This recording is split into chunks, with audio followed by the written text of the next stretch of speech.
Ahoy, Smell here! Est-ce que c'est possible de transformer un être humain en personnage digne d'un jeu vidéo? C'est ce que nous allons essayer de faire aujourd'hui avec la sublime Magla! En effet, je vais essayer de transformer Magla en personnage digne d'un gacha tel que Genshin Impact ou encore Zenless Zone Zero. Mais aussi faire de son personnage la masterpiece de cette vidéo. Let's go!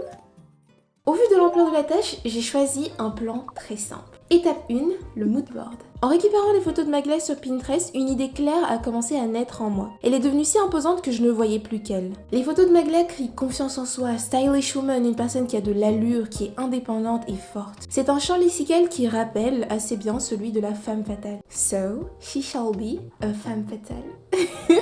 Cette décision ayant été prise, elle nous a mené à la phase 2 de mon plan, sketch le personnage.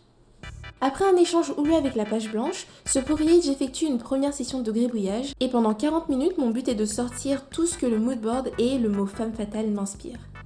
Pour chaque version, j'améliorais au fur et à mesure ce que j'avais fait avec le brouillon précédent et au final, on s'est retrouvé avec 8 versions différentes. Parmi les 8 versions produites, une seule utilise le jutsu de la séduction et réussit à passer la phase d'élimination.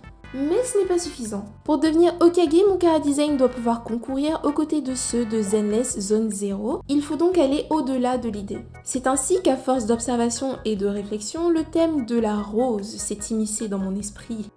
Mon cerveau a connecté les deux principalement à cause du haut qui a l'air d'une feuille mais en même temps qui est super pointue. Feuille, pointue, rose. Do you make the connection? Do you have the vision? Une rose rouge avec des épines. Quoi de mieux pour représenter une femme fatale finalement? C'est joli, c'est élégant, ça attire le regard, mais ça peut aussi être dangereux. It's spiking.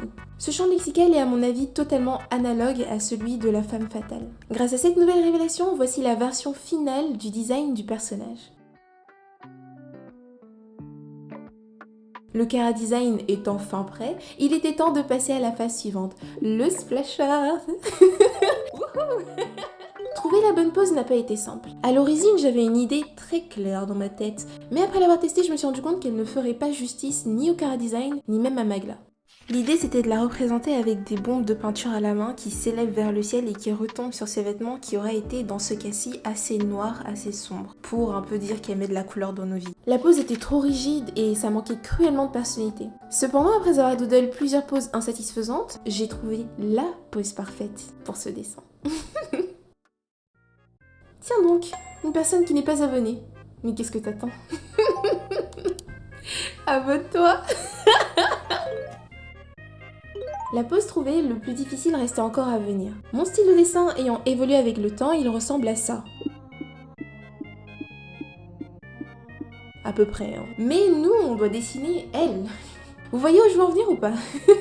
Mon but en dessinant Magla, c'était de faire en sorte qu'on la reconnaisse, sans pour autant aliéner mon style de dessin. J'ai donc essayé de trouver des éléments importants de son visage qui permettraient de la distinguer des gueux. Par exemple, son nez ou encore son menton. Et voici ce que j'ai obtenu au final. Honnêtement, je sais pas vraiment si c'est réussi. Est-ce que ça give Magla un peu, peut-être? Why did I choose to draw hot anime woman? Dites-moi dans les commentaires si vous trouvez qu'on la reconnaît, parce que là, I don't really know. Après avoir clean les lignes les plus importantes, vint la phase que nous attendons tous avec impatience. Les couleurs. I love colors. Vous vous souvenez quand j'ai fait le moodboard avec les photos de Magla? C'était littéralement il y a quelques minutes, donc faites un petit effort quand même si vous vous souvenez pas. Embarrassing. Dans ce moodboard, il y a 3 couleurs qui sont souvent revenues. Le blanc, le noir et le rouge. Ce sont 3 couleurs qui vont super bien ensemble pour des raisons évidentes. Le noir et le blanc, ça va avec tout. Même si ces couleurs étaient évidentes, j'ai vite perdu de vue le moodboard et la rose. Ce qui m'a valu d'avoir des versions assez médiocres en termes de couleurs, comme celle-ci par exemple. Ew! Enlève ça. Somehow, dans un moment de lucidité, j'ai fini par mettre des couleurs plus cohérentes avec le thème. C'est la première fois de toute ma vie que je dessine avec un rouge aussi rouge que ce rouge. And I love it, it's perfect. À partir de là, c'était vraiment une ligne droite pour le dessin. Pour passer de mon brouillon niveau couleur à la version finale de ce dessin, j'ai tout d'abord travaillé sur le grayscale, qui est une méthode que j'utilise beaucoup pour avoir un ombrage joli sur mon dessin sans trop me prendre la tête, ce qui donne ce résultat. Après avoir ajouté le grayscale à mon dessin, je me suis amusée à colorier chacune des parties des ombres avec les couleurs adéquates pour avoir un sentiment plus vibrant que ce que j'avais avec le grayscale tout simple. J'ai également travaillé au même moment les rim lights, qui sont des lumières supplémentaires qu'on peut avoir sur le dessin à des zones comme les jambes ou encore en dessous des boobs. C'est un peu ma manière à moi de faire ressortir le dessin et le faire pop out of the paper. J'aime beaucoup ce que ça donne comme rendu. Ensuite, je suis passée aux finitions sur un calque par-dessus le dessin où j'ai amélioré le nez, amélioré les yeux, amélioré tout ce que je pouvais voir qui était pas correct, qui était pas 100% perfect. Et ainsi, on a obtenu ce résultat.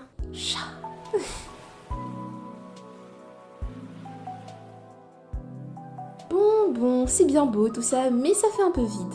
En fait, il ne nous manque qu'une seule chose pour atteindre notre objectif. L'élément qui rend les illustrations de ZZZ aussi cool et exceptionnelles, le graphic design. Le fait de mettre son œuvre dans un scénario intéressant comme des posters de films ou encore une couverture de magazine.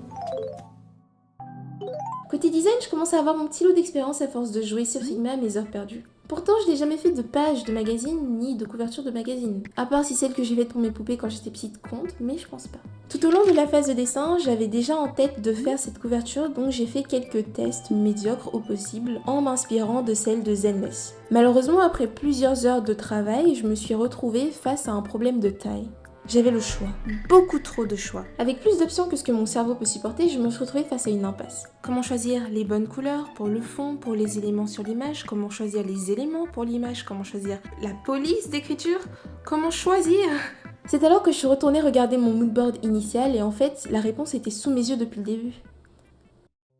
Je me suis rendu compte que ce qui fait des pages de Zenless des travaux aussi jolis, c'était l'intention. Le fait qu'il y ait une vibe, un thème tout au long du design. Et que chaque élément apporte une petite touche qui participe à l'harmonie du tout. C'est donc ce thème, cette idée, cette vibe qui était censée m'aider à prendre mes décisions. Après avoir fini le dessin, j'avais abandonné le moodboard, il ne me servait plus à rien.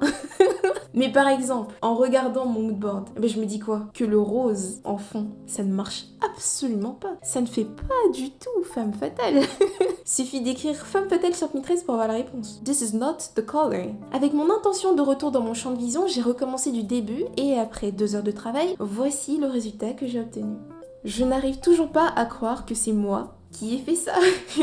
Je trouve que c'est tellement stylé et chaque élément joue un rôle. Rien n'est là pour rien. Tout concourt à raconter ce que je voulais raconter et j'ai l'impression que mon admiration pour cette femme est hyper bien retranscrite. Et ça me rend très heureuse. Ce sera tout pour aujourd'hui. Pour plus de vidéos, jetez un œil à mes autres chaînes Saturn Smile Long pour les lives et Saturn Smile Games pour les vidéos gaming. Vous pouvez aussi me suivre sur Instagram, TikTok et rejoindre mon Ko-fi. Mon Ko-fi cache plein de trésors qui n'attendent que vous et vous pourrez accéder à des channels supplémentaires sur mon serveur Discord. N'oubliez pas d'embrasser le bouton de like et de follow pour moi et également de booster la vidéo avec les points sur téléphone. Je vous dis à toutes sur Twitch et Discord. Bye!